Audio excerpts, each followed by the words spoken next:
اس وقت ہمارے سامنے سورہ البقرہ ہے، سورت کا نمبر 2 ہے اور اس کی آیت ہے 101۔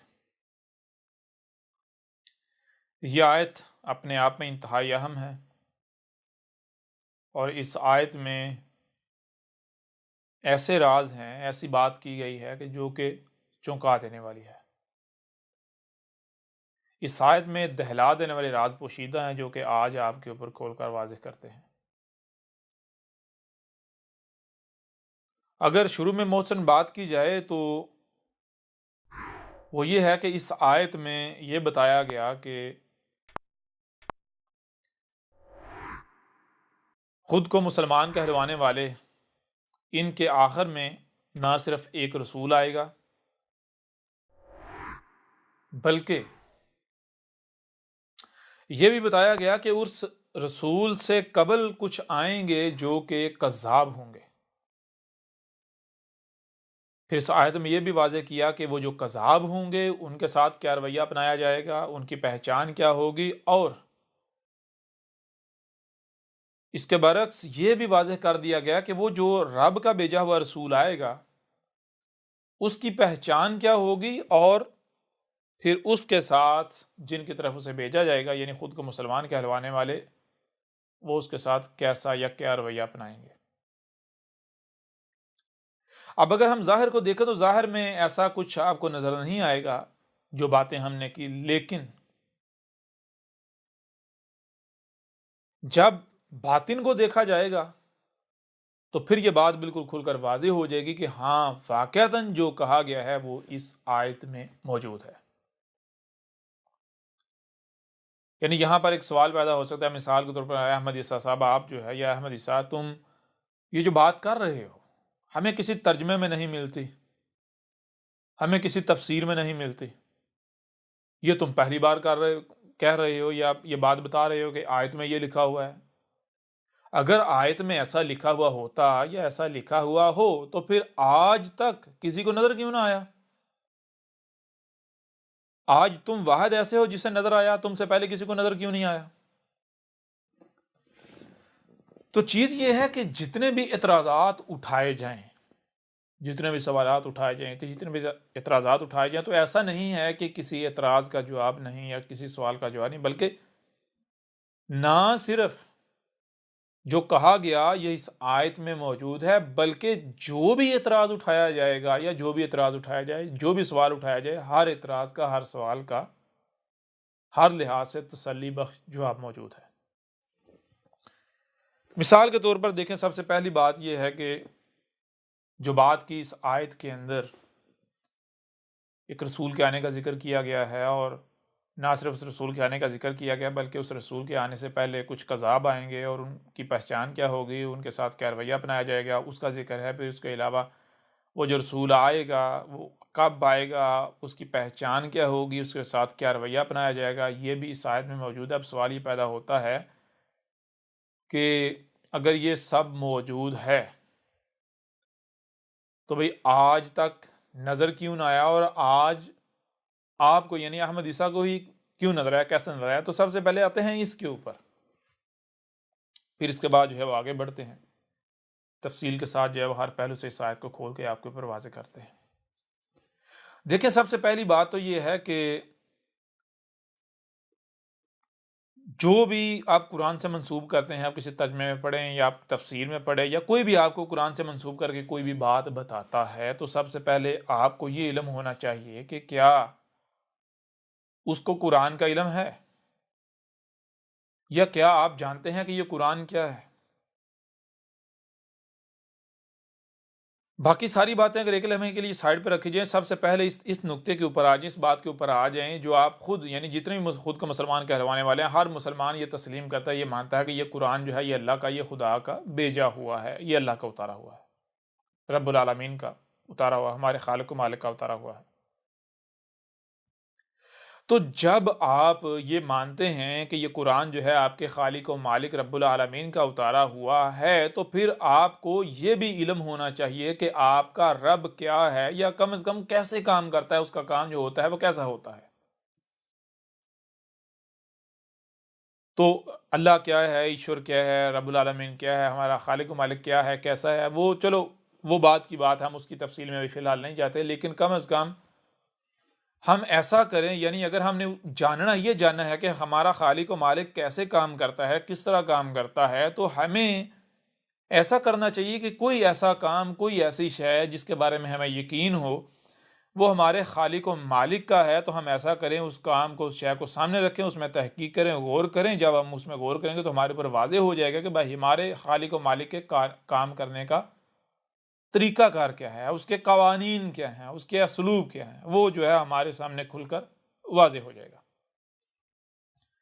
اب قرآن کیا ہے، کیسا ہے، اس کو اگر جاننا ہے، اس کے بارے میں جاننا ہے، تو سب سے پہلے آپ ایسا کریں کہ آپ کوئی ایسی مخلوق لیں، اس کو سامنے رکھیں جس کے بارے میں آپ کو یقین ہو، جس کے بارے میں کسی قسم کا کوئی شک نہ ہو، جس کے بارے میں کوئی یہ اختلاف نہ کرے کہ یہ رب العالمین کی تخلیق نہیں ہے، رب العالمین کا کام نہیں ہے، اس کو سامنے رکھیں اور اس میں تحقیق کریں۔ جب آپ اس میں تحقیق کریں گے تو آپ کے اوپر بالکل کھل کر واضح ہو جائے گا کہ یہ قرآن کیا ہے۔ اور یہاں اگر مثال کے طور پر کوئی بندہ یہ کہ جی ہم تو قرآن کو مانتے ہیں، ہم اس لیے قرآن میں غور کرتے ہیں، تو قرآن سے ہمیں پتہ چل جائے گا کیا اصول ہیں، کیا قوانین ہیں اللہ کے، ہمارے خالق و مالک کے، تو یہ بات جو ہے وہ بالکل غلط ہوگی۔ اس کی وجہ یہ ہے کہ قرآن پر اکثریت کا اختلاف ہے۔ کچھ لوگ تو مانتے ہیں، کچھ لوگ تسلیم کرتے ہیں کہ یہ رب کا، اللہ کا، ایشور کا، گاڈ کا، رب العالمین کا اتارا ہوا ہے، لیکن اکثریت نہیں مانتی۔ لہٰذا ہم نے معیار اس چیز کو بنانا ہے جس کے اوپر سب کا اتفاق ہے، جس کے بارے میں کوئی بھی یہ نہ کہہ سکے کہ نہیں جی یہ جو آسمان و زمین کا کریٹر ہے یہ اس کا نہیں ہے۔ تو کوئی بھی ایسی شے جس میں بظاہر ایک بشر جو ہے اس کا کنٹریبیوشن نظر آتا ہے، اس کے بارے میں اختلاف پیدا ہو سکتا ہے۔ کیوں؟ کچھ جو لوگ یہ مانیں گے کہ یہ جو بشر ہے ہمارے ہی جیسا، یہ اصل میں انسان نہیں ہے ہماری طرح، بلکہ یہ رب کا حصہ ہے، رب کا وجود ہے، رب کا جو ہے یہ پارٹ ہے، تو پھر تو وہ تو لا محالہ وہ تو مانیں گے اسے، اس کا کام، رب کا کام مانیں گے، رب العالمین کا کام مانیں گے۔ لیکن جو اس بشر سے اختلاف کریں گے، یا جو اس بشر کو رب کا بھیجا ہوا یا رب کا وجود نہیں مانیں گے، لا محالہ وہ اس کے کام کو بھی، رب کا کام جو ہے وہ نہیں مانیں گے۔ لہٰذا ہمیں ایسا کرنا چاہیے کہ کوئی ایسی شے جس کے بارے میں کسی کو کوئی اختلاف نہ ہو، ہر کوئی جس کے اوپر جو ہے وہ یعنی کہ متفق ہو کہ یہ کام، یہ شے، یہ مخلوق جو ہے واقعتاً یہ کائنات کے یا آسمان و زمین کے کریٹر کی ہے۔ تو اس کے لیے مثال کے طور پر ہم ایسا کرتے ہیں کہ درخت کی مثال لے لیتے ہیں، یا ہم پہاڑوں کی مثال لیتے ہیں، ہم سمندروں کی مثال لے لیتے ہیں، کسی ایسی مخلوق کی ہم مثال لے لیتے ہیں جس کے بارے میں سب کا اتفاق ہے۔ تو جب ہم اس میں غور کریں، مثال کے طور پر اگر آپ اپنی ہی تخلیق میں غور کر لیں، جب آپ اپنی تخلیق میں غور کریں گے تو جو سب سے پہلا اور بنیادی اصول آپ کے سامنے آئے گا وہ یہ سامنے آئے گا کہ آپ کے وجود کے، یا درخت کے، یا پہاڑ کے، یا کسی بھی مخلوق کے دو پہلو ہیں، اس کا اسی سے جوڑا ہے۔ ایک وہ ہے جو سامنے نظر آ رہا ہے، جو سامنے نظر آ رہا ہے وہ کل کا کل نہیں ہے، اور اس کے برعکس ایک دوسرا حصہ ہے، دوسرا پہلو ہے، اسے اس کا جوڑا ہے، وہ کیا ہے؟ جو ظاہر کے پردے میں چھپا ہوا ہے، جسے یعنی باطن کہتے ہیں۔ آپ اپنے وجود کو دیکھتے ہیں، آپ کا وجود جو ظاہر ہے وہ کل کا کل نہیں ہے، بلکہ ظاہر کے پیچھے باطن میں۔ اگر مثال کے طور پر جو ظاہر ہے، صرف آپ ظاہر کی دیکھ بھال کریں گے، ظاہر کا خیال رکھیں گے، تو نتیجہ کیا نکلے گا؟ جو باطن ہے وہ تباہ ہو جائے گا۔ اگر باطن تباہ ہوا تو ظاہر بھی جاتا رہے گا، ظاہر جو ہے وہ باطن کے ساتھ مشروط ہے۔ تو آپ کسی بھی تخلیق میں غور کر لیں، آپ کے اوپر یہ بات بالکل کھل کر واضح ہو جائے گی۔ آپ کو کوئی ایک بھی تخلیق ایسی نہیں ملے گی کہ جو دو حصوں پر، یعنی جو جوڑے پر مشتمل نہ ہو، کسی بھی لحاظ سے جوڑے پر مشتمل نہ ہو۔ ہر شے کا آپ کو اسی سے جوڑا ملے گا۔ اور یہی بات جو ہے اسی قرآن میں کہی گئی، سورہ زاریات کی آیت نمبر 49 ہے، اس میں کہا جا رہا ہے کہ ہم نے ہر شے سے اس کا جوڑا خلق کیا ہے، کریٹ کیا ہے۔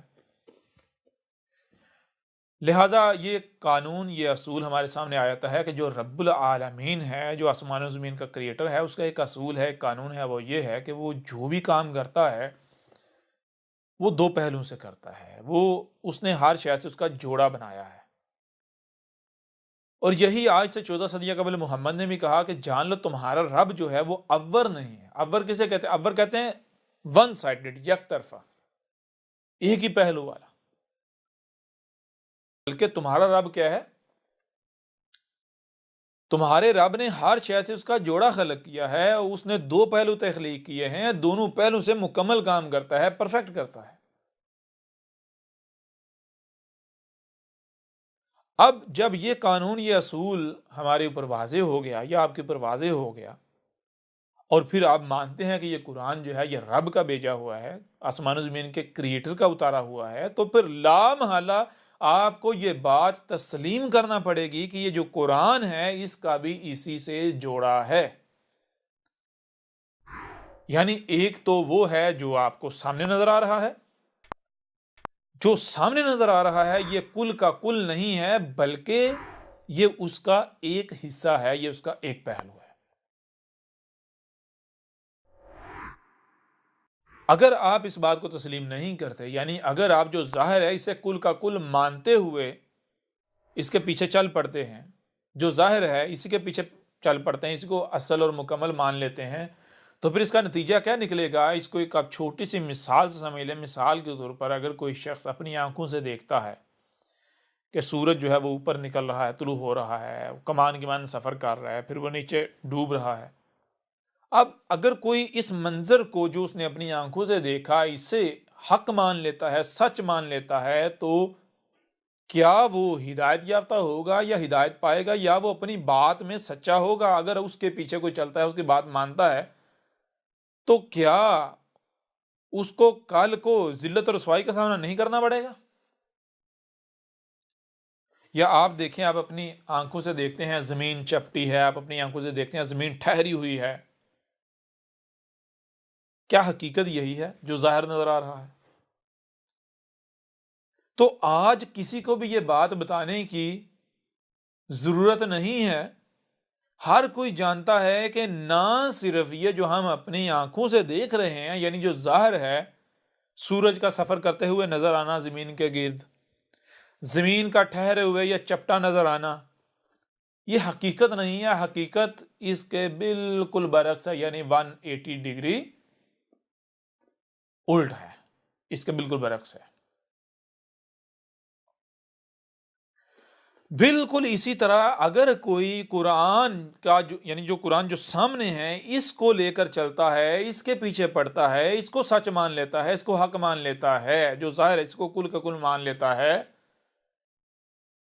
تو وہ کبھی بھی ہدایت نہیں پائے گا، وہ ذلیل و رسوا ہونے سے بچے گا نہیں۔ ذلیل و رسوا ہو جانا، رستے سے ہٹ جانا، گمراہیوں میں جانا، یہ اس کے لیے طے شدہ ہے۔ کیونکہ اس نے غیب کا کفر کر دیا، غیب کا انکار کر دیا۔ اور یہی بات آپ دیکھیں گے کہ قرآن کے شروع میں آپ کو ملے گی کہ کہا گیا الذین یؤمنون بالغیب، الذین یؤمنون بالغیب، یعنی ایسے لوگ جو کوئی بھی اگر بات مانتے ہیں تو غیب کے ساتھ مانتے ہیں، بغیر غیب کے نہیں۔ یعنی آپ کو یہ کہا جا رہا ہے کہ کوئی بھی بات ماننی ہے تو اس وقت تک نہیں ماننی جب تک غیب کو نہ جان لیا جائے، یعنی جو چھپا ہوا پہلو ہے اسے نہ جان لیا جائے۔ کیونکہ اگر آپ چھپا ہوا پہلو جو ہے اسے نظر انداز کریں گے، اسے جانے بغیر عمل کرتے ہیں، تو نتیجہ کیا نکلے گا؟ نامکمل علم کی بنیاد پر کوئی کام کیا جائے یا کچھ حصے کو نظر انداز کر دیا جائے، کچھ کو لے کر چلا جائے، تو اس کا نتیجہ کیا نکلے گا؟ کسی کو بتانے کی ضرورت نہیں ہے، ہر ایک اوپر بالکل واضح ہے۔ مثال کے طور پر اگر کسی کے پاس نامکمل علم ہے، آپ اس کے پاس کوئی شے لے کر جائیں گے، سوال ہی پیدا نہیں ہوتا۔ یہاں تک کہ مکمل علم ہو، تجربہ نہ ہو، ایکسپیرینس نہ ہو، اس علم کا استعمال نہ جانتے پھر بھی نہیں لے کے جائیں گے۔ کیوں جی؟ میں نے اپنی شے سے خراب کرانی، تباہ کروانی۔ یعنی کہ اس وقت آپ کوئی بھی کام کر ہی نہیں سکتے، پرفیکٹ کر ہی نہیں سکتے، اس وقت تک جو ہے وہ اندیشہ رہے گا خرابی کا، نقص کا، کجی کا، کوتاہی کا، جب تک کہ آپ مکمل علم حاصل نہیں کر لیتے۔ اور مکمل علم اس وقت تک حاصل ہو ہی نہیں سکتا جب تک کہ مکمل دیکھ سننا لیا جائے۔ تو مکمل کب جو ہے وہ دیکھا سنا جائے گا؟ یہ کان جو ہے یہ تو محدود سناتے ہیں، یہ آنکھیں محدود دکھاتی ہیں۔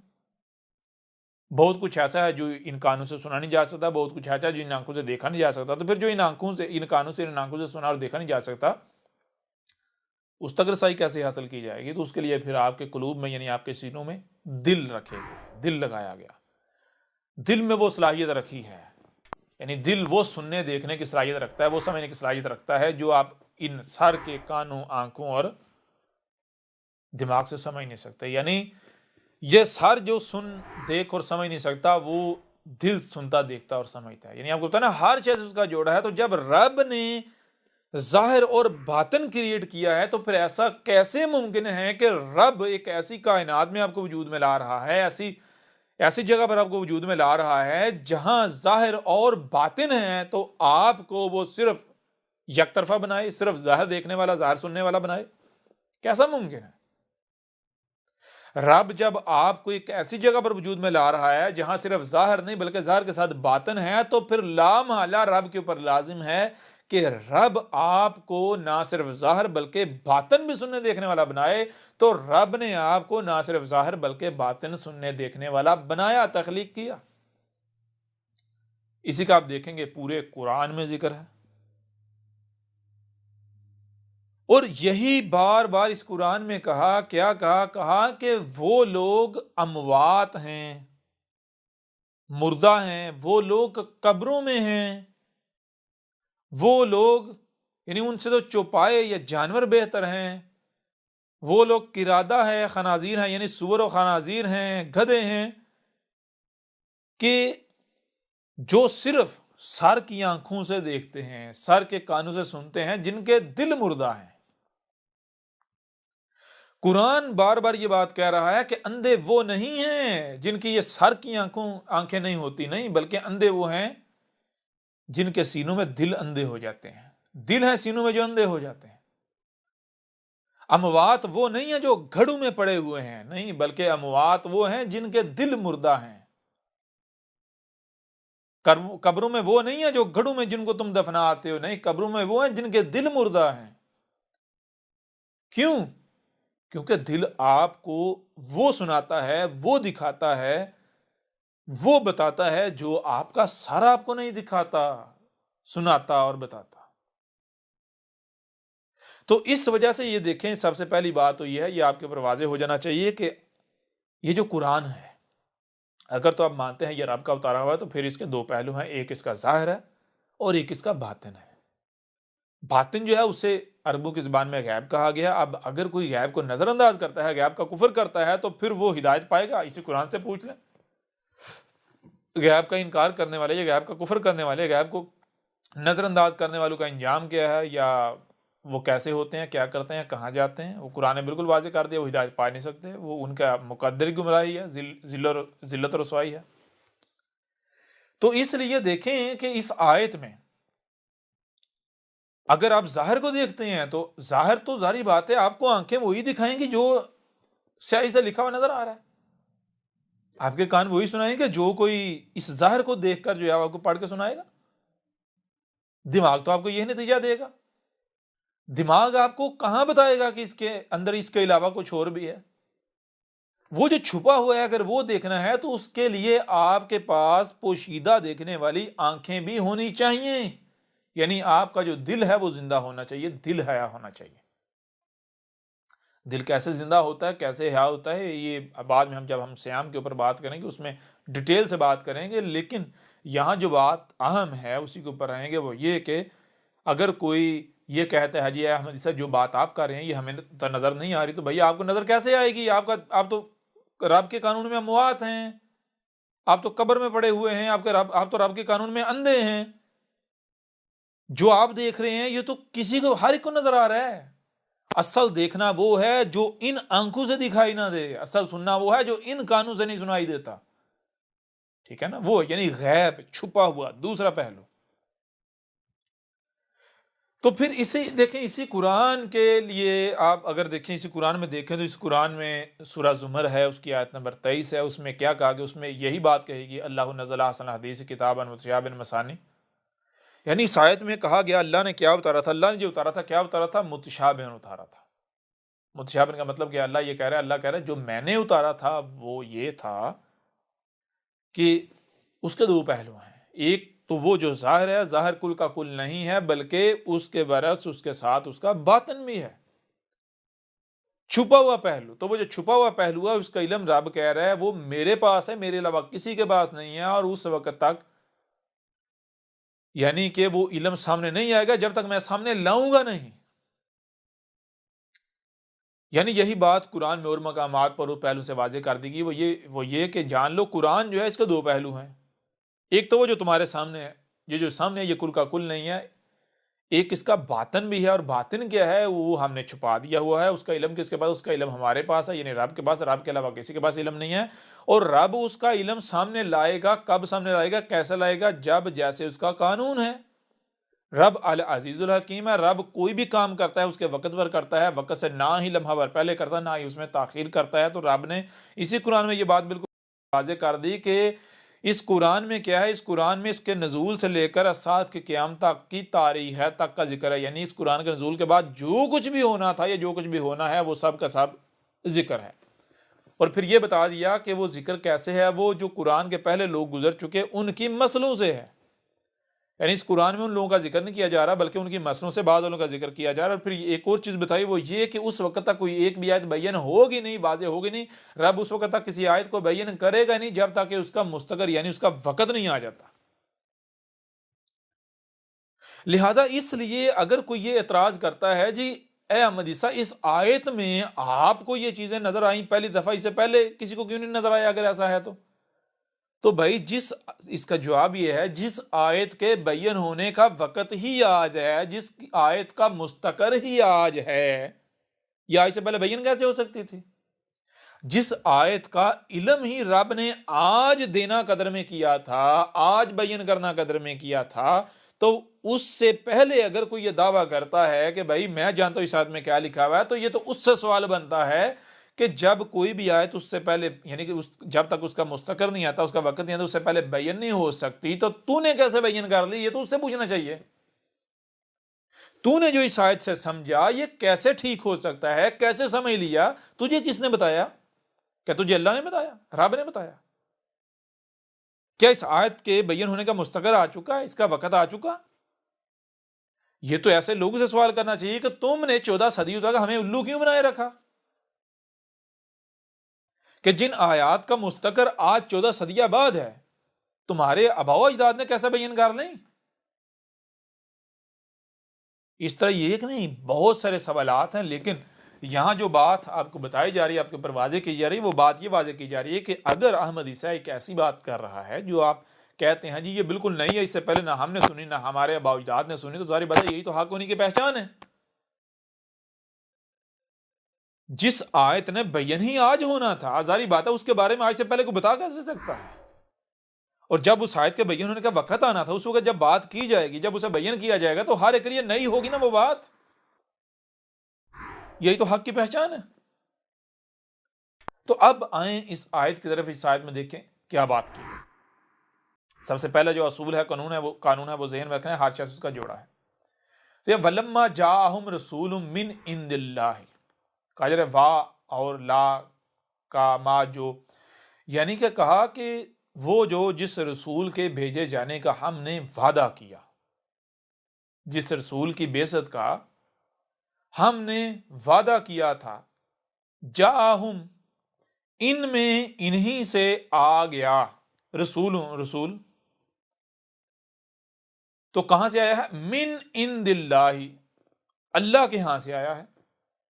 اب یہاں سے یہ ذہن میں رکھنا ہے کہ جب یہ کہا جا رہا ہے کہ اللہ کے ہاں سے آیا ہے، تو پھر ہر شے سے اس کا جوڑا ہے، تو اس کا مطلب یہ بنتا ہے، اس کا جو دوسرا پہلو ہے کہ بھائی کچھ ایسے بھی آئے ہیں، یعنی اللہ نے تو وعدہ کیا تھا رسول کے آنے کا، تو اللہ نے جو وعدہ کیا تھا اس سے فائدہ اٹھاتے ہوئے بہت سارے ایسے بھی تھے، یا کم از کم ایک ایسا تھا جس نے یا جنہوں نے اس کا ناجائز فائدہ اٹھایا، یعنی انہوں نے رسول ہونے کا دعویٰ کر دیا. وہ من عند اللہ نہیں سے، یعنی وہ اللہ کے ہاں سے نہیں تھے، وہ غیر اللہ کے ہاں سے تھے، شریک تھے، شیاطین تھے، مجرمین تھے. یہاں جو بات بتائی جا رہی ہے وہ یہ بتائی جا رہی ہے وَلَمَّا جَاءَهُمْ رَسُولٌ مِّنْ عِندِ اللَّهِ، یعنی کہ وہ جو کہ جس رسول کی بعثت کا وعدہ کیا گیا تھا، جب وہ رسول آ گیا تو کہاں سے آیا؟ سب سے پہلی بات جاءہم، ان میں انہی سے آیا، ٹھیک ہے، جاءہم ان میں انہی سے آیا۔ اب یہاں سوال یہ پیدا تھا بھائی کس رسول کا جو ہے وہ وعدہ کیا گیا، کس رسول کا ذکر ہے؟ جب پورا قرآن اٹھا کر دیکھیں، اگر آپ الکتاب جو ہے وہ ڈاؤن لوڈ کریں، اسے حاصل کریں، آپ کے اوپر واضح ہو جائے گا، جس کا ہر مسلمان انتظار کر رہا ہے، جی عیسیٰ علیہ السلام نے آنا ہے، عیسیٰ نے آنا ہے، عیسیٰ نے آنا ہے، عیسیٰ نے آنا ہے، عیسیٰ نے آنا ہے۔ محمد نے بھی بشارت دی تھی، واضح کیا تھا، سب۔ اب یہ کیا کہتے ہیں؟ یہ کہتے ہیں کہ وہ آئے گا آسمانوں سے۔ کس طرح آسمانوں سے آئے گا جناب؟ ایک فزیکلی لحاظ سے اوپر آسمانوں پر چڑھ کے بیٹھا ہے، وہ نیچے آئے گا۔ قرآن کیا کہہ رہا ہے؟ قرآن کہہ رہا ہے کہ وہ کہاں سے آیا؟ وہ ان میں انہی سے آ گیا ہے، ان میں آیا ہے اور انہی سے آیا ہے۔ مطلب یہ کہ جیسے یہ پیدا ہوتے ہیں اسی طرح پیدا ہوا، جیسے یہ پلتے بڑھتے ہیں اس طرح پلا بڑھا ہے، تو اس طرح آیا ہے، پہلی چیز۔ نمبر 2، من عند اللہ، یہاں ایک اور بات بتائی جا رہی ہے، وہ یہ بتائی جا رہی ہے کہ اللہ کے ہاں سے جس رسول کے آنے کا وعدہ کیا گیا ہے، تو وہ اللہ کے ہاں سے آنا کیا ہے؟ غور کیجئے گا۔ مسلمان کیا کہتے ہیں؟ مسلمان کہتے ہیں عیسیٰ اللہ کے پاس ہے، اللہ کے ہاں سے آئے گا۔ تو مسلمان کیا کہتے ہیں؟ مسلمان کہتے ہیں اللہ اوپر کائنات سے الگ اوپر آسمانوں پر چڑھ کے بیٹھا ہوا ہے، اس لیے عیسیٰ بھی اللہ کے پاس ہے، اللہ کے ہاں سے نیچے آئے گا۔ تو اگر تو یہ بات ثابت ہو جائے بھئی اللہ اوپر کائنات سے الگ اوپر آسمانوں پر چڑھ کے بیٹھا ہوا ہے، اور پھر تو باقاعدہ ٹھیک ہے جی عیسیٰ اوپر جا کے چڑھ کے بیٹھ گیا اور اوپر سے نیچے اس طرح آئے گا جیسے یہ کہتے ہیں، لیکن اگر ایسا کوئی اللہ ثابت ہی نہیں ہوتا، بلکہ اللہ العلاج ہے، یہی کائنات ہے، یہی وجود ہے، تو پھر رب کے ہاں سے آنا، اللہ کے ہاں کیا آنا کیا ہے؟ اللہ کے ہاں سے آنا کہ رب جس کو وجود میں لے کر آتا ہے اپنے قوانین کے مطابق، جو مخلوق، جو شے، جو بشر رب کے قوانین کے عین مطابق وجود میں آتا ہے، رب سے بلانگ کرتا ہے، رب سے آتا ہے، اسی کائنات سے آتا ہے، نیچر سے آتا ہے، فطرت سے۔ اب انہوں نے مسلمانوں نے اللہ کے ہاں سے آنے سے مراد کیا لے لیا؟ اللہ جی اوپر چڑھ کے بیٹھا ہوا ہے تو عیسیٰ اللہ کے ہاں سے آئے گا۔ یعنی تھوڑا سا غور کرے، یہاں کس رسول کا ذکر ہو رہا ہے؟ وَلَمَّا جَاءَهُمْ رَسُولٌ مِّنْ عِندِ اللَّهِ، اس رسول کے آنے کا ذکر کیا جا رہا ہے جس رسول نے اللہ کے ہاں سے آنا تھا۔ تو مسلمان کس رسول کے بارے میں کہتے ہیں اس نے اللہ کے ہاں سے آنا؟ کیا عیسیٰ کے بارے میں نہیں کہتے؟ اللہ کے پاس بیٹھا ہوا اللہ کے ہاں سے آئے گا، اللہ کہاں جی اوپر، تو کہاں سے آئے گا عیسیٰ؟ اوپر، اللہ کے ہاں سے اوپر سے آئے گا۔ تو پہلی بات تو یہ کنفرم ہوگی کہ یہاں عیسیٰ کا ذکر ہے۔ کون سا عیسیٰ؟ اس امت کے آخر میں جس نے آنا تھا، پہلی بات۔ دوسری بات، جب من اللہ کہا جا رہا ہے تو ہر شخص اس کا جوڑا ہے، تو اس کا مطلب یہ ہے کہ ایسے بھی آئیں گے یا ایسا بھی آیا جو من عند اللہ نہیں تھا، اللہ کے ہاں سے نہیں تھا، بلکہ غیر اللہ کے ہاں سے، شریک کی طرف سے آیا تھا، شیطان آیا تھا۔ تو اب جو اللہ کے ہاں سے آیا اس کی پہچان کیا ہے، اور جو اللہ کے ہاں سے نہیں آیا اس کی پہچان کیا ہے، اور دونوں کے ساتھ رویہ کیا اپنایا جا رہا ہے یا اپنایا گیا، وہ بھی آگے آیت جو ہے واضح کر دے، غور کیجیے گا۔ کہا جا رہا ہے من عند اللہ مصدق لما معہم، کہا جا رہا ہے کہ اللہ کے ہاں سے جو رسول آیا ہے اس کی پہچان کیا ہے؟ اس کی پہچان یہ ہے کہ اس کی تصدیق اس میں موجود ہے جو ان لوگوں کے پاس ہے جن کی طرف یا جن میں اسے بھیجا گیا ہے، ان کے جو بڑے ہیں، ملاٹے ہیں، جس کے ساتھ وہ لوگوں کی رہنمائی کے دعوے دار بنے ہوئے ہیں، یعنی جسے آپ کہتے ہیں کتاب اللہ، من کتاب اللہ یا کتاب اللہ، اور جسے آپ قرآن بھی کہتے ہیں۔ یہ آیت یہ واضح کر رہی ہے کہ اللہ کے ہاں سے آنے والے رسول کی پہچان کیا ہے؟ اللہ کے ہاں سے آنے والے رسول کی پہچان یہ ہے کہ اس کی تصدیق اس میں موجود ہے جو اس وقت لوگوں کے دونوں ہاتھوں کے درمیان ہے، کتاب اللہ سے۔ تو جو من عند اللہ نہیں آیا، جو اللہ کے ہاں سے نہیں آیا، تو ہر شخص اس کا جوڑا ہے، تو یہاں پر پھر کیا ہو جائے گا؟ آٹومیٹکلی یہ بتایا جا رہا ہے کہ جو اللہ کے ہاں سے نہیں آیا اس کی تصدیق اس میں موجود نہیں ہے جس کے ساتھ یہ لوگ جو ہیں اپنی قوم کی، اپنے لوگوں کی رہنمائی کے دعوے دار بنے ہوئے، یعنی کتاب اللہ جسے ہم قرآن کہتے ہیں۔ آگے بڑھنے سے پہلے یہاں پر ایک سوال پیدا ہوتا ہے، وہ سوال یہ پیدا ہوتا ہے کہ جس رسول کے آنے کا وعدہ کیا گیا تھا، کیا آج تک کسی شخص نے ایسا دعویٰ کیا کہ میں ہوں وہ رسول جس کا وعدہ کیا گیا تھا، جس نے اللہ کے یہاں سے آنا تھا؟ اگر تو کسی نے بھی دعویٰ نہیں کیا تو پھر یہ آیت یہ بتا رہی ہے کہ سچے کے آنے سے پہلے ایک کذاب، کم از کم ایک کذاب لازم آئے گا۔ ٹھیک ہے، یہ آیت یہ بتا رہی ہے۔ اور اگر ہم یہ دیکھیں، ہمیں یہ نظر آتا ہے، یہ ملتا ہے کہ ایک شخص ایسا آیا ہے، تو پھر بھی یہ جان لیں اگر تو وہ پہلا ہے تو قرآن یہ کہہ رہا ہے کہ سچے کے آنے سے پہلے جھوٹا آئے گا، کذاب آئے گا۔ یہ آیت کہہ رہی ہے کیوں؟ وَلَمَّا جَاءَهُمْ رَسُولٌ مِّنْ عِندِ اللَّهِ مُصَدِّقًا لِّمَا مَعَهُمْ، کہا جا رہا ہے کہ اللہ کے ہاں سے جو رسول آیا ہے، جس کے آنے کا وعدہ کیا گیا تھا، اس کی تصدیق اس میں موجود ہے جو ان کے پاس ہے، جس کے ساتھ یہ لوگوں کی رہنمائی کے دعوے دار بنے ہوئے ہیں، یعنی کتاب اللہ۔ تو ہر شے سے اس کا جوڑا ہے، تو جوڑا کیا ہے؟ اللہ کے ہاں، غیر اللہ کے ہاں۔ یعنی اللہ کے ہاں سے جو آنے والا ہے اس سے پہلے جو غیر اللہ کے ہاں سے آنے والا ہے وہ بھی آنا چاہیے، اس کی تصدیق اس میں موجود نہیں ہوگی جو ان کے پاس ہے، جس کے ساتھ لوگوں کی رہنمائی کے دعوے دار بنے ہوئے، یعنی کتاب اللہ، قرآن۔ اب ہمیں غور کرنا ہے، کیا ایسا کوئی شخص ہے جو یہ دعویٰ کرتا ہے، یہ اعلان کرتا ہے کہ میں اللہ کے ہاں سے آیا ہوں اور میں وہی رسول ہوں جس کا تم سے وعدہ کیا گیا ہوا تھا، وہی مسیح؟ تو پتہ چلتا ہے، اگر ہم تھوڑا پیچھے جائیں، ایک صدی پیچھے جائیں، تو جناب ایک مرزا غلام قادیانی کے نام شخصیت جانی جاتی ہے، اس نے کہا تھا کہ میں وہی مسیح ہوں جس کا تم سے وعدہ کیا گیا تھا۔ اب یہاں سوال یہ پیدا ہوتا ہے کہ کیا مرزا غلام قادیانی سے پہلے ایسی کوئی شخصیت آئی؟ تو پتہ چلتا ہے نہیں بھائی، مرزا غلام قادیانی اس سطح پر پہلی شخصیت تھی، اس سطح پر، اس دعوے کی۔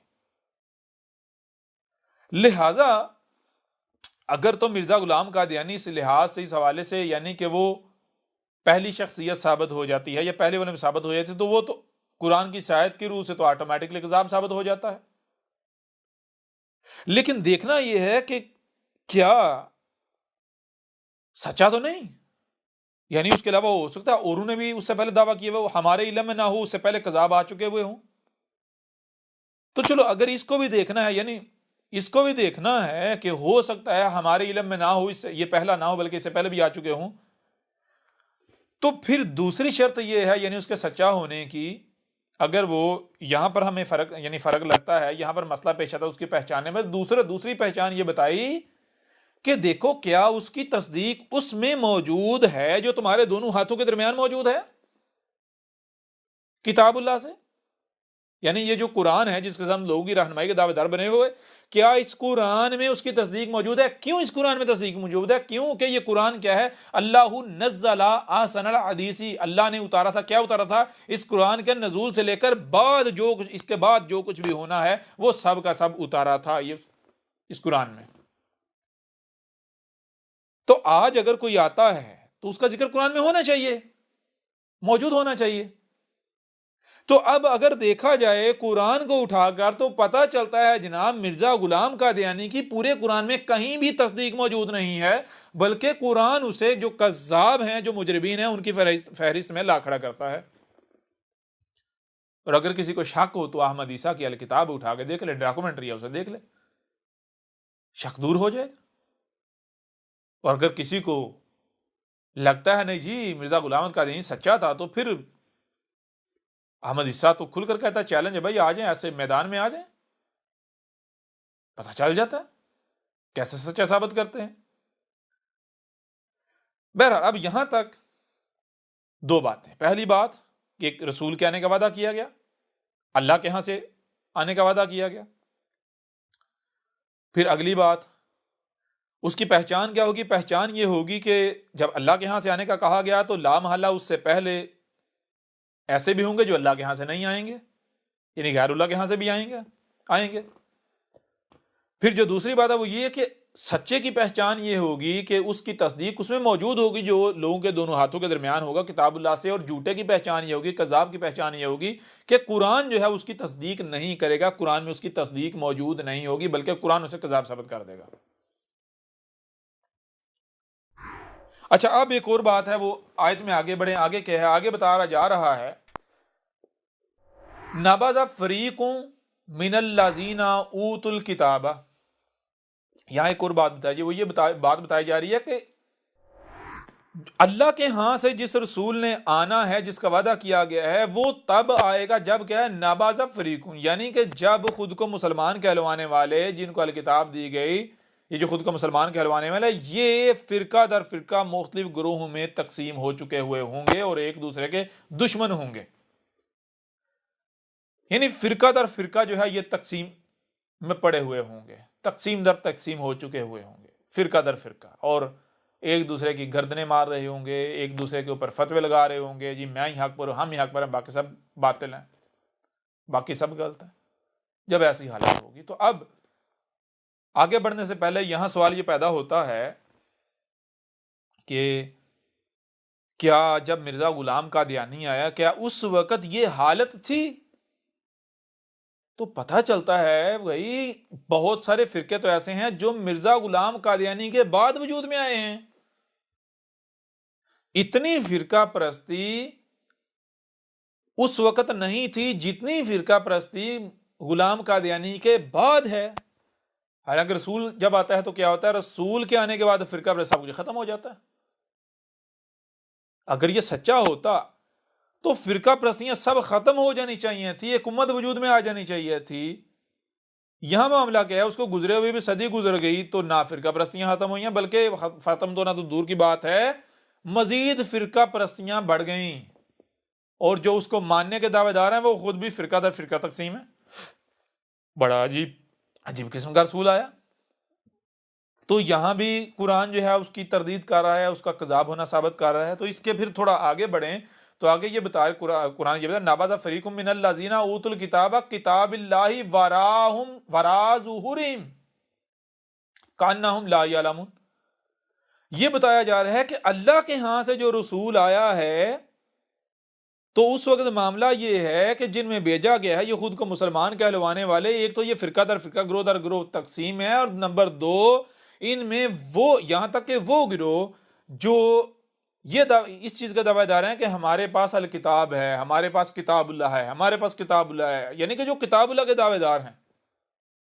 ایک تو وہ ہے نا جو کہتے نہیں ہم اپنے بابو کے پیچھے چل رہے ہیں، چلو وہ تو بات سمجھ میں آتا ہے، جو بابے کہیں گے، جو بڑے کہیں گے انہیں کے پیچھے چلیں گے، جو اپنے ملاٹوں کے پیچھے چل رہے ہیں.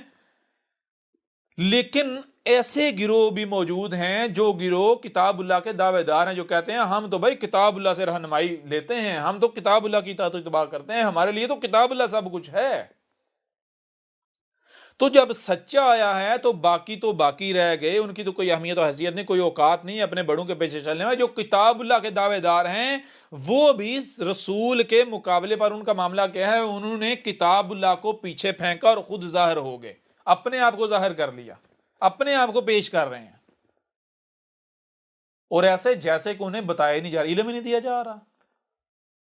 یعنی جب رسول آیا ہے تو ان کو ہر لحاظ سے کھول کر واضح علم دیا جا رہا ہے. اس کے باوجود کتاب اللہ کے دعوے دار جو ہے انہوں نے کیا کیا ہے، انہوں نے کتاب اللہ کو اپنی پشتوں پیچھے اور خود اپنے آپ کو ظاہر، یعنی کہ کذاب ہے، دجال ہے، کذاب ہے، یہ ہے، وہ ہے، بکواسات، گالیاں، یہ سب کچھ، پاگل ہے، ذہنی مریض ہے، یہ ہے، وہ ہے. اور یہ سارا قرآن بتاتا ہے، پورا قرآن میں جگہ جگہ یہ باتیں موجود ہیں. جب رسول آیا تو کیا کہہ رہے ہیں پاگل ہے، کہہ رہے ہیں کذاب ہے، کہہ رہے ہیں من الکاذبین ہے، طرح طرح کے فتوے، الزامات، گالیاں، بکواسات. اب سوال یہ پیدا ہوتا ہے جب قرآن یہ کہہ رہا ہے کہ جب سچا جو آیا تو سچے کے ساتھ کیا کیا جا رہا ہے، سچے کے ساتھ یہ کیا جا رہا ہے، ایک تو فرقہ در فرقہ تقسیم ہے، نمبر دو ان فرقوں میں سے، ان گروہوں میں سے وہ فریق جو الکتاب کے دعوے دار ہیں ان کا معاملہ یہ ہے کہ رسول کے مقابلے پر انہوں نے کتاب اللہ کو پیچھے پھینکا، وہ خود ظاہر ہو گئے. حالانکہ کرنا تو یہ چاہیے بھائی اگر کذاب ہے تو کتاب اللہ سے کذاب ثابت کریں. نہیں جی، کتاب اللہ پشتوں کے پیچھے اس کی کوئی اہمیت و حیثیت نہیں، خود سامنے آ گئے، کتاب اللہ کے اوپر خود کو ترجیح دے دی. ہے نا حیرانگی والی بات. اب ہر شے سے اس کا جوڑا ہے، تو سچے کے ساتھ یہ رویہ ہے تو کذاب کے ساتھ کیا ہوگا؟ قرآن خود بتا رہا ہے ہر شے سے اس کا جوڑا ہے. جب سچے کے ساتھ معاملہ یہ ہو رہا ہے، سچے کی پہچان یہ ہے کہ قرآن یہ کہہ رہا ہے کہ جب سچا رسول جس کے آنے کا ہم نے وعدہ کیا جب وہ آئے گا تو یہ ہوگا کہ کوئی بھی اس کا مقابلہ نہیں کر پائے گا، یہاں تک کہ جو کتاب اللہ ہے اس کو اٹھا کے پیچھے پھینک دیا جائے گا۔ کذاب کے ساتھ کیا کیا جائے گا؟ ہر شخص اس کا جوڑا ہے، تو جو کذاب آئے گا یا کذاب آئیں گے اس کا رد کرنے کے لیے جو الکتاب یا کتاب اللہ کے دعوے دار ہوں گے وہ کتاب کو کھولیں گے، کتاب اللہ کو کھولیں گے، کہیں گے یہ تو کوئی اس سے کذاب ثابت ہوتا ہے، فلاں ایت سے ہوتا ہے، فلاں ایت سے ہوتا ہے، فلاں سے ہوتا ہے، فلاں سے ہوتا ہے۔ کتاب اللہ سے اسے کذاب ثابت کریں گے، کس کو؟ جو جھوٹا ہوگا، جو کذاب ہوگا۔ سچے کی بار یہ اصول بھول جائیں گے۔ بھائی اگر احمد یعنی کہ ذرا غور کریں، اگر احمد عیسیٰ کذاب ہے تو کیا کتاب اللہ احمد عیسیٰ کو کذاب ثابت کرنے کے لیے عاجز آ گئی؟ آپ خود بتائیں نا، کیا کذاب کو کذاب ثابت کرنے کے لیے کتاب اللہ عاجز آ جائے گی؟ جو انہوں نے کتاب اللہ کو پیچھے پھینک دیا، کوئی ایک بھی نہیں ہے جو کتاب اللہ سے احمد عیسیٰ کو کذاب ثابت کرے۔ یا پھر اگر انہوں نے کتاب اللہ کو پشتوں کے پیچھے پھینکا تو کیوں پھینکا ہے؟ اس وجہ سے پھینکا ہے کیونکہ کتاب اللہ کو جب کھول کے دیکھتے ہیں تو کتاب اللہ ساری کی ساری احمد عیسیٰ کی تصدیق کر رہی ہے، کتاب اللہ میں احمد عیسیٰ کی تصدیق موجود ہے۔ تو کیا کریں گے؟ یہ کتاب اللہ کھول کے احمد عیسیٰ کا رد کریں گے؟ کتاب اللہ تو تصدیق کر رہی، کتاب اللہ پوری کی پوری کتاب اللہ میں تصدیق موجود ہے احمد عیسیٰ کی، تو لہٰذا مجبوری میں کیا کریں گے؟ پیچھے پھینکیں گے، اور کیا کریں گے؟ بھائی پیچھے نہ پھینکے تو اور کیا کریں؟ خود اپنے آپ کو ظاہر کریں تو اور کیا نہ کریں؟ مثال کے طور پر یہ جاوید گاندھی کتاب اللہ کا دعوے دار، محمد شیخ کتاب اللہ کا دعوے دار، اس طرح جتنے بھی اہل قرآن ہوں یا تنظیم اسلامی والے ہوں یا اس طرح جتنے بھی قرآن کے دعوے دار ہیں، جتنے بھی قرآن کے دعوے دار جتنے بھی ہیں، آپ سب کو دیکھ لیں کیا کہتے ہیں۔ ان سے لوگ پوچھتے ہیں احمد عیسیٰ کے بارے میں، کہتے ہیں وہ کذاب ہے، دجال ہے، فلاں ہے، ڈگاں ہے۔ وہ اگر کذاب ہے تو کتاب اللہ سے ثابت کرو نا، یا پھر یہی اصول مرزا قادیانی کے اوپر اپلائی کرو۔ مرزا غلام قادیانی کو کذاب ثابت کرنے کے لیے، غلط ثابت کرنے کے لیے تمہارے پاس آیات کے انبار لگ جاتے ہیں، بار بار قرآن کھول لیتے ہو۔ یہاں پر کیا معاملہ ہوا ہے؟ یہاں پر کیا کتاب اللہ عاجز آ گئی؟ یا پھر کتاب اللہ عاجز نہیں آئی، بلکہ کتاب اللہ تو بتا رہی ہے کہ یہ میرا وجود ہے، اسی کا تو میں ذکر ہوں، تم کہاں جا رہے ہو؟ تو تم لوگوں نے کتاب اللہ کو اپنے جوتے کی نوک پر رکھ لیا۔ تو بہرحال یہ چیز ہے، اب بتائیں ذرا، نظر آتا ہے یہ؟ اس میں نہیں آتا سب کچھ۔ احمد عیسیٰ پہلے آیا ہے یا احمد عیسیٰ سے پہلے بھی کوئی آئے ہیں؟ کیوں؟ اسی قرآن میں جب اٹھا کے دیکھو، اور بہت ساری آیات جن میں کہا جا رہا ہے، یہ واضح کیا کہ جان لو جب رسول آئے گا تو کیا کہا جائے من الکاذبین، یعنی جیسے کذاب آتے رہے، یہ بھی ان کذابوں میں سے کذاب ہے۔ کذابوں کی تصویریں لگا کے تو ان میں احمد عیسیٰ کو بھی پرو دیں گے، سچے رسول کے۔ یہ کس نے؟ قرآن میں پہلے سے لکھا ہوا ہے سارا کچھ۔ آپ بتائیں ذرا، اس آیت میں نظر آ رہا ہے یہ نہیں آ رہا سب کچھ؟ یہ آیت بتا رہی ہے وَلَمَّا جَاءَهُمْ رَسُولٌ مِّنْ عِندِ اللَّهِ مُصَدِّقٌ لِّمَا مَعَهُمْ نَبَذَ فَرِيقٌ مِّنَ الَّذِينَ أُوتُوا الْكِتَابَ كِتَابَ اللَّهِ وَرَاءَ ظُهُورِهِمْ كَأَنَّهُمْ لَا يَعْلَمُونَ۔ یعنی کہ ایک تو یہ ہے کہ جس رسول کے بیس کرنے کا ہم نے وعدہ کیا تھا، جب وہ رسول آیا تو کیسے آیا؟ ان میں انہی سے آیا، اور اللہ کے ہاں سے آیا۔ اللہ کے ہاں سے آنے کے رسول کی پہچان یہ ہے کہ اس کی تصدیق اس میں موجود ہے، جس کے ساتھ یہ لوگوں کی رہنمائی کے دعوے دار بنے ہوئے ہیں کتاب اللہ سے، جو ان کے پاس ہے۔ اور پھر یہ گروہ در گروہ میں تقسیم ہے۔ جب رسول آیا تو ان میں سے وہ گروہ یا وہ لوگ جو کتاب اللہ کے دعوے دار ہیں، چلو باقی تو چلو یہ نا بابو کے پیچھے چل رہے ہیں، انہوں نے جو بابو نے یا بڑو نے کہنا، جو ملاٹو نے کہنا وہی کہنا ہے۔ لیکن جو کتاب اللہ کے دعوے دار ہیں وہ بھی بڑے کتاب اللہ کے قرآن کے دعوے دار، انہوں نے بھی قرآن کو پیچھے پھینک دیا اور خود اپنے آپ کو ظاہر کر رہے ہیں۔ لوگ اگر پوچھتے ہیں احمد عیسیٰ کے بارے میں، گامدی صاحب احمد عیسیٰ کے بارے میں، تو گامدی صاحب کیا کہ گامدی کہتا جی پاگل ہے، جی پاگل ہے، مینٹل ہے۔ اگر پاگل ہے، مینٹل ہے، تو احمد عیسیٰ کو کتاب اللہ سے ثابت کرو نا۔ احمد عیسیٰ نے تو یہ مسٹر گامدی کو چیلنج دیا۔ یہ مسٹر گامدی کہتا ہے جی قرآن جو ہے، اس قرآن میں ایک عیسیٰ کا ذکر ہے، عیسیٰ ابن مریم، باقی کسی دوسرے عیسیٰ کا قرآن میں ذکر نہیں، قرآن اس سے خالی ہے۔ تو احمد عیسیٰ نے نہ صرف یہ ثابت کر دیا، بلکہ احمد عیسیٰ نے جوید گامدی کو چیلنج کیا ہوا ہے۔ تب سے کھڈ میں بل میں کیوں گھسا ہوا ہے؟ نکلے نا باہر، آئے نا باہر، اگر سچے ہیں تو کیوں نہیں باہر آتے؟ پتہ چل جاتا۔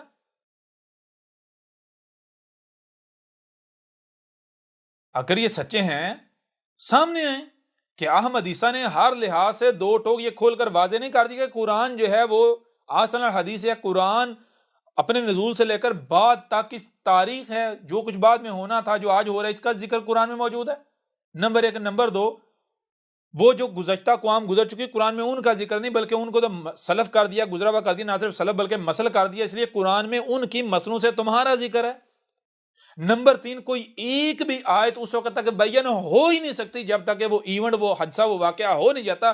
جیسے ہی کوئی ایونٹ، کوئی حادثہ، کوئی واقعہ ہوگا تو اس ایونٹ، اس حادثے پر، اس واقعے پر مشتمل جو مبنی آیات ہیں وہ بیان ہو جائیں گی، وہ قرآن کی آیات یاد دلا دیں گی، یہ تھا وہ واقعہ، یہ تھا وہ حادثہ، یہ تھا وہ ایونٹ جس کا آج سے 14 صدیہ قبل یا پھر قرآن کے نزول کے وقت ان آیات، یہ آیات کی صورت میں ذکر اتار دیا گیا تھا۔ یوں جب تک کہ کوئی حادثہ ہوگا نہیں تب تک اس حادثے پر مبنی آیت بیان ہو ہی نہیں سکتی۔ اس لیے قرآن میں دوسرے عیسیٰ کا ذکر ہے، یہ اس وقت تک واضح ہونا ہی نہیں تھا جب تک دوسرا عیسیٰ آ نہیں جاتا۔ تو آج جب دوسرا عیسیٰ آ گیا ہے اور قرآن بھی تصدیق کر رہا ہے، قرآن بالکل قرآن سے کھول کھول کر واضح کر دیا گیا ہے، تو کہاں گئے ہیں بڑے بڑے گامدی وامدی؟ آئیں نا ذرا میدان میں۔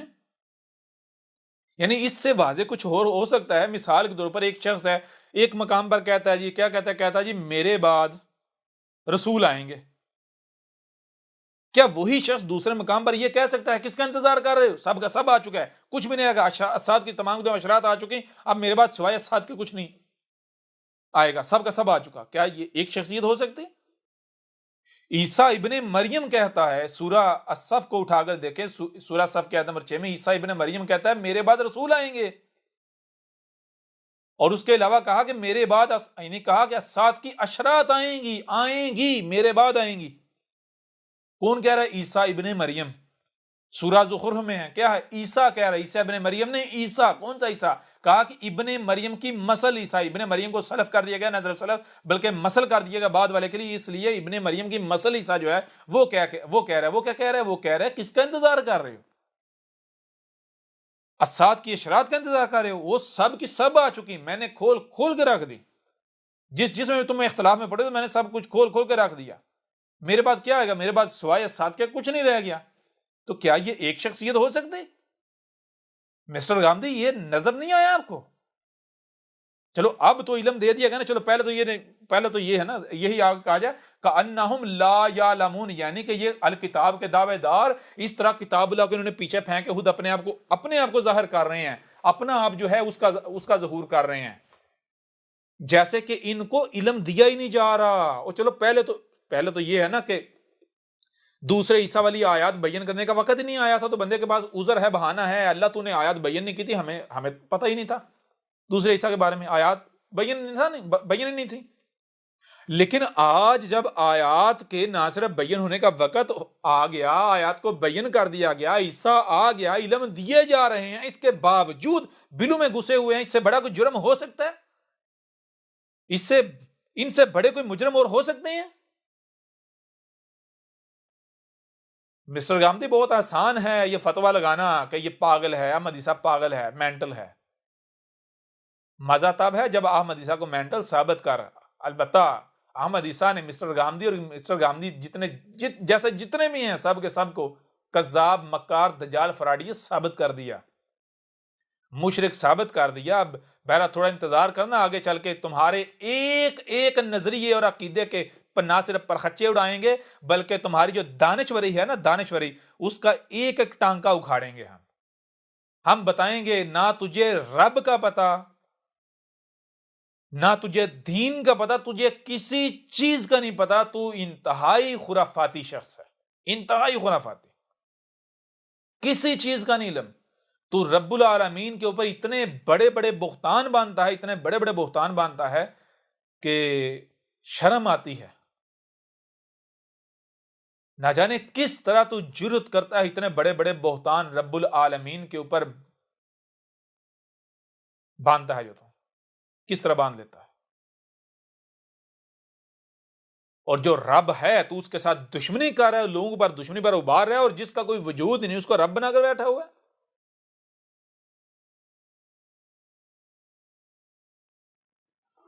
مثال کے طور پر مسٹر گاندھی صاحب سے ایک سوال کیا جاتا ہے جی اللہ کے بارے میں، تو مسٹر گاندھی صاحب آگے سے کہتے ہیں جی دیکھیں جی انسان جو ہے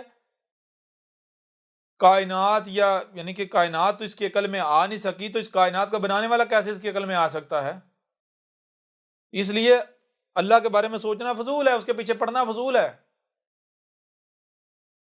ہاں اللہ کیا ہے کیسا ہے، جب ہم آخرت ہوگی نا، جب اللہ کے سامنے کھڑے ہوں گے تو اس وقت اللہ سے پوچھ لیں گے، یا اس وقت خود دیکھ لیں گے۔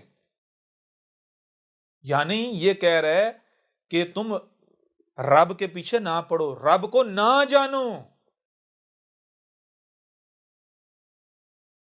تو مسٹر گاندھی صاحب سے پہلا سوال یہ پیدا ہوتا ہے کہ وہ جناب آخرت میں جب جائیں گے اللہ سے آمنا سامنا ہوگا تو پھر اللہ سے پوچھ لیں گے وہ کیا ہے کیسا ہے، پہلے اس کا وجود تو ثابت کر لو، پہلے وجود اس کا کوئی وجود ہی نہیں ہے۔ بعد میں اگر کوئی جو نظریہ خرافات دماغ میں گڑی ہوئی ہیں اللہ کے نام پر، اگر بعد میں کوئی سامنے آئے نا تو کیا کرو گے؟ کیا کرو گے؟ کس سے پوچھو گے؟ اس سے وہ جب سامنے جائیں گے آخرت ہوگی تب اس سے پوچھ لیں گے وہ کیا ہے کیسا ہے، وہ تو تب نوبت آتی ہے جب یہ ثابت ہو کہ ایسا کوئی اللہ ہے۔ جب اس کا کوئی وجود ہی ثابت نہیں ہو رہا، جب اس کا کوئی وجود ہے ہی نہیں، تو یہ کہنا بعد میں ہم اس سے آخرت میں جا کے پوچھ لیں گے، تو گدھے کے بچے کیوں لوگوں کو ٹرک کی بتی کے پیچھے لگا رہے ہیں؟ کہتے ہیں جی احمد عیسیٰ بڑا بدتمیز ہے۔ احمد عیسیٰ تمہیں 2011 سے دعوت دے رہا ہے، تمہارے اوپر حق کھول کر واضح کر رہا ہے، 2018 تک اپنا چہرہ تو دور کی بات ہے اپنا نام تک نہیں سامنے لایا، اور اس طرح دعوت دی، اس طرح بات کی کہ جیسے والدین اپنے بچوں کو سمجھاتے ہیں۔ اس سے بڑھ کر پیار سے بات کی نہیں جا سکتی، سلیقے سے کی نہیں جا سکتی۔ اس کے باوجود جن کے کانوں پر جون نہیں رینگی تو کیا ان کے لاڈ دیکھے جائیں گے؟ ان کی اہمیت کیا ہے، ان کی حیثیت کیا ہے، ان کی اوقات کیا ہے؟ اگر تمہارے ساتھ اب یہ رویہ اپنایا جا رہا ہے تو جان لو، غور کرو اس کی وجہ کیا ہے۔ زبان سے معاملہ ہاتھوں کی طرف جا رہا ہے۔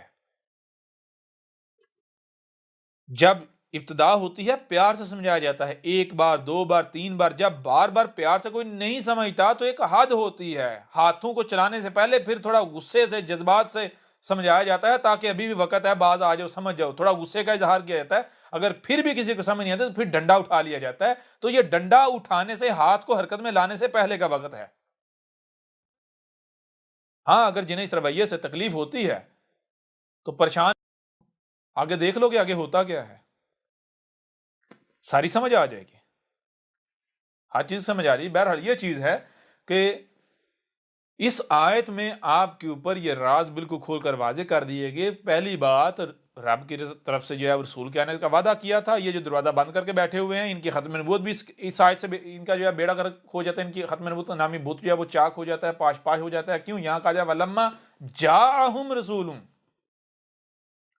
ولما وا اور لما جو کہ جس کا یعنی وعدہ کیا گیا تھا، جس کے آنے کا، جس کی بعثت کا، جاءہم کہاں سے آیا؟ وہ ان میں آیا، انہی سے آیا ہے۔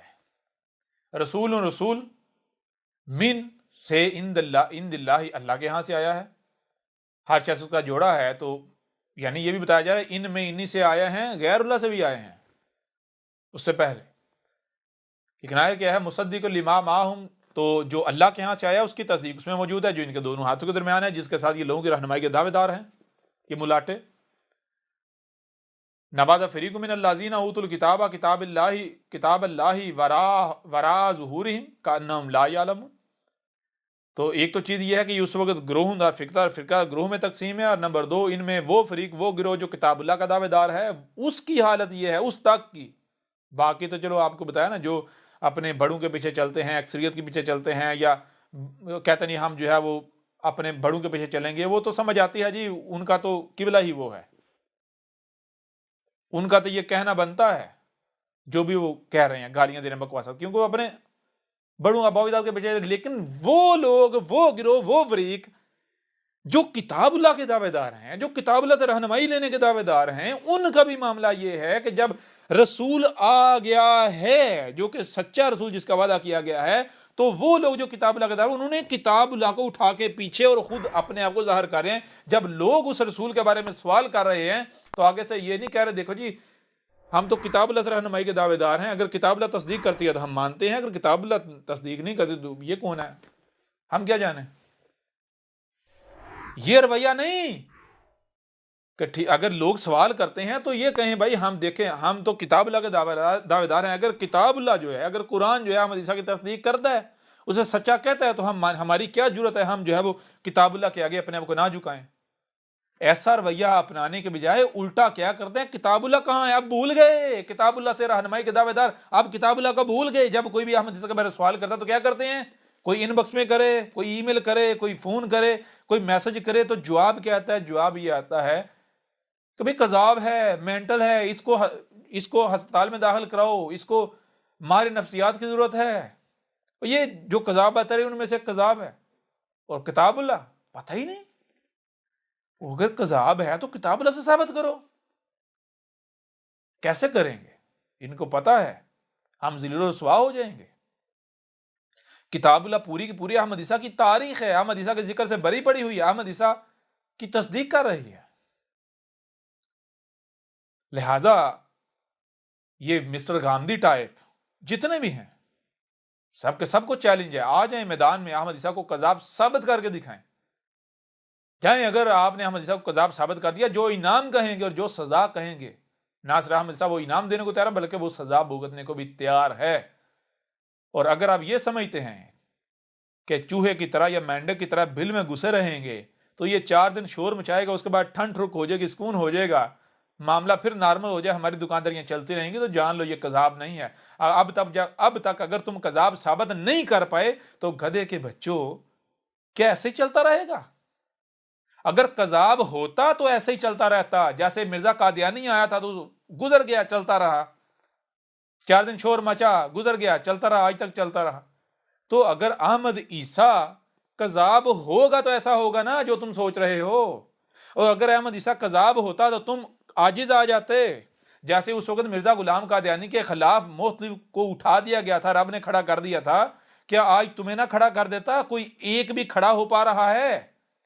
اور کیا پھر کھڑا ہونے، احمد عیسیٰ کے خلاف کھڑا ہونے کی تم لوگوں نے کوشش نہیں کی؟ تم لوگوں نے، دیکھو تم لوگ دعویٰ کرتے ہیں ہم جی اللہ کے چہیتے ہیں، ہم تو دین کے ٹھیکیدار ہیں، ہم تو لوگوں پر حق واضح کرتے ہیں، ہم تو حق کے ساتھ دینے والے ہیں۔ اب ذرا غور کرو، اگر کوئی حق کا ساتھ دینے والا ہو تو کیا رب اسے ایسے ہی چھوڑ دے گا؟ رب اسے لاوارث چھوڑ دے گا؟ بڑی عجیب بات ہے، تم احمد عیسیٰ کو کہتے ہیں یہ قذاب ہے، باطل ہے، اور تم باطل کے خلاف کھڑے ہوتے ہو، تم حق کے دعوے دار ہو، تو رب کو تو تمہیں لاوارث نہیں چھوڑنا چاہیے، رب کو تو تمہاری مدد کرنی چاہیے، تمہاری نصرت کرنی چاہیے احمد عیسیٰ کے مقابلے پر۔ لیکن تمہارا معاملہ کیا ہے، تم تو لاوارث ہو، تم تو یتیم ہو چکے ہو، احمد عیسیٰ کے مقابلے پر تمہارے پاس ایک لفظ نہیں ہے، احمد عیسیٰ کے مقابلے پر تم گونگے ہو چکے ہو، بلوں میں گھس چکے ہو، رب نے تمہیں لاوارث چھوڑ دیا، کیوں؟ ایسا رب کب کرتا ہے؟ ایسا رب اپنے وجود کے خلاف اپنے شریک کی مدد کرے گا، نصرت کرے گا؟ سوال ہی پیدا نہیں ہوتا۔ رب اگر کسی کو لاوارث چھوڑتا ہے تو کیوں چھوڑتا ہے؟ جب رب کے ساتھ دشمنی کی جاتی ہے، حق کے خلاف جو کھڑا ہوگا وہ لاوارث ہی ہوگا، اس کی کوئی بنیاد نہیں ہوگی، ٹھیک ہے نا؟ اور دیکھ لو تم اپنے کردار کو، تمہارا کردار یہ واضح کر رہا ہے، تمہارا کردار چیخ چیخ کر یہ واضح کر رہا ہے، اعلان کر رہا ہے کہ یہ احمد عیسیٰ کذاب نہیں ہے بلکہ سچا ہے، یہ حق ہے۔ تو جب احمد عیسیٰ حق ہے تو تم کیا سمجھتی ہو کہ ایسے ہی چلتا رہے گا؟ حق لا شریک ہے، حق اپنا شریک برداشت نہیں کرتا، اور یہ تم لوگوں کو وارننگ دی جا رہی ہے، متنبہ کیا جا رہا ہے۔ حق جب آج بشری صورت میں سامنے آ گیا ہے تو حق آج اب بشری صورت میں بھی اپنے شریک برداشت نہیں کرے گا. حق لا شریک ہے. ہاں یہ ہے کہ حق براہ راست ڈنڈے کا استعمال نہیں کرتا، پہلے متنبع کرتا ہے، ہر لحاظ سے متنبع کرتا ہے. جب حجت کر دی جائے ہر لحاظ سے، کسی کے پاس کوئی بہانہ نہ رہے، تب پھر حق جو ہے ڈنڈے کا استعمال کرتا ہے. براہ راست حق ڈنڈے کا استعمال اس لیے نہیں کرتا تاکہ کل کو کوئی یہ نہ کہے، بعد میں کوئی یہ نہ کہے کہ اگر ہمیں متنبع کیا گیا ہوتا، اگر ہمیں بتایا گیا ہوتا، ہمارے پر واضح کیا گیا ہوتا، تو ہماری کیا جرت تھی کہ ہم جو ہے وہ اپنے آپ کو حق کے آگے سرنڈر نہ کرتے، نہ جھکاتے، ہم تو مان جاتے. تو بعد میں کوئی یہ عذر پیش نہ کر سکے، یہ بہانہ پیش نہ کر سکے. حق کے اوپر یہ لازم ہے، حق ہے ہی یہ کہ پہلے ہر لحاظ سے، ہر پہلو سے کھول کھول کر متنبع کیا جائے تاکہ بعد میں کوئی بہانہ نہ بنا سکے. اور یہی وجہ ہے، یہ جو تم سمجھتے ہو کہ احمد عیسیٰ جو ہے بالکل کمزور ہے، یہ ہمارا کیا بگاڑ لے گا، کیوں یہ تم سمجھتے ہو؟ تم اس لیے سمجھتے ہو کہ تمہیں بظاہر احمد عیسیٰ کمزور نظر آ رہا ہے. او گدھے کے بچوں، جب حق آتا ہے تو حق ہے ہی. یہ حق کسے کہتے ہیں؟ حق کسے کہتے ہیں کہ اگر کوئی اسے مانے تو بغیر کسی بھی قسم کے دباؤ کے مانے. جب حق سامنے آتا ہے تو اس صورت میں سامنے آتا ہے کہ کوئی بھی اگر مانے تو دل سے مانے، اگر کوئی کفر کرے تو کھل کے کرے، بغیر کسی بھی قسم کے خوف کے کرے. کوئی بھی مانے تو بغیر رائے برابر بھی دباؤ کے مانے. اس وجہ سے حق جب سامنے آتا ہے تو انتہائی بظاہر کمزور صورت میں سامنے آتا ہے. تو جو ظاہر ہوتا ہے یہ کل کا کل نہیں، ہر شے اس کا جوڑا ہے. ظاہر کل کا کل نہیں بلکہ باطن بھی ہے. جب تم باطن میں جھانکو گے پھر تمہیں پتہ چلے گا، پھر نظر آئے گا کہ یہ ہمارے جیسا 5-6 فٹ کا بشر نہیں ہے، بلکہ یہ رب ہے. یہ ہر طرف رب کا وجود نظر آ رہا ہے. یہ رب کا وجود ہے، یہ رب کی زبان ہے. اس کے ساتھ دشمنی رب کے ساتھ دشمنی ہے. تو کیا رب کے ساتھ دشمنی کر کے رب کا مقابلہ کر پاؤ گے؟ رب کو عاجز کر پاؤ گے؟ ایسے ہی چلتے رہو گے؟ ایسے ہی نظام، ایسے ہی سسٹم، ایسے تمہاری دکانداریاں چلتی رہیں گی؟ کیسے ممکن ہے؟ سوال ہی پیدا نہیں ہوتا. یہاں پر خود کو جو قادیانی کہلوانے والے ہیں، احمدی، مرزائی، جو بھی کہلواتے ہیں، ان کے لیے بھی سوچنے کا مقام ہے کہ تم لوگ بھی جو اندھوں کی طرح وہی کر رہے ہو جو باقی کر رہے ہیں، تو جان لو کل کو تمہارے پاس کوئی عذر نہیں ہوگا، کوئی بہانہ نہیں ہوگا. آج تمہارے پاس بھی وقت ہے، آنکھیں کھول لو، ورنہ ظاہر بات ہے تمہارا بھی وہی رزق. تم بھی خبیث کھاتے ہو، خبیث ہو، تمہاری سوچیں خبیث، فکریں سب کچھ خبیث. کہاں سنو گے؟ کہاں؟ جب تک وہی لاتوں کے بت باتوں سے نہیں مانتے، جب تک ڈنڈا حرکت میں نہیں آئے گا، ہاتھ حرکت میں نہیں آئیں گے، تب تک کہاں زبان کہاں اثر کرتی. بہرحال حق ہر لحاظ سے آپ کے اوپر کھول کر واضح کر دیا گیا. اس آج سے بھی جو حقائق ہیں وہ آپ کے اوپر کھول کر واضح کر دیے گئے. اب جس کا جی چاہتا ہے مانے، جس کا جی چاہتا ہے نہ مانے. جو سنتا ہے مانتا ہے اس کا اپنا فائدہ ہے، جو نہیں سنتا نہیں مانتا اس کا اپنا نقصان ہے. احمد عیسیٰ کے اوپر صرف اور صرف یہ ہے کہ اس حق کو ہر لحاظ سے، ہر پہلو سے کھول کھول کر پہنچا دے، جو کہ الحمدللہ ہر لحاظ سے احسن طریقے سے اپنی ذمہ داری کو پورا کر رہا ہے. لہٰذا ملتے ہیں اگلی نشست میں، تب تک کے لیے آپ یہ کلپ دیکھیں. احمد عیسیٰ کون ہے؟ کیا آپ احمد عیسیٰ کو جانتے ہیں؟ احمد عیسیٰ وہ ہے جس نے ان باتوں پر سے پردہ اٹھایا ہے جس پر آج ہر کوئی اختلاف کر رہا ہے. حق اور باطل کی پہچان اب انتہائی آسان. آج ہی الکتاب کو ڈاؤن لوڈ کریں. مزید ویڈیوز کے لیے احمد عیسیٰ کے یوٹیوب چینل کو وزٹ کریں اور چینل کو سبسکرائب کرنا مت بھولیے گا.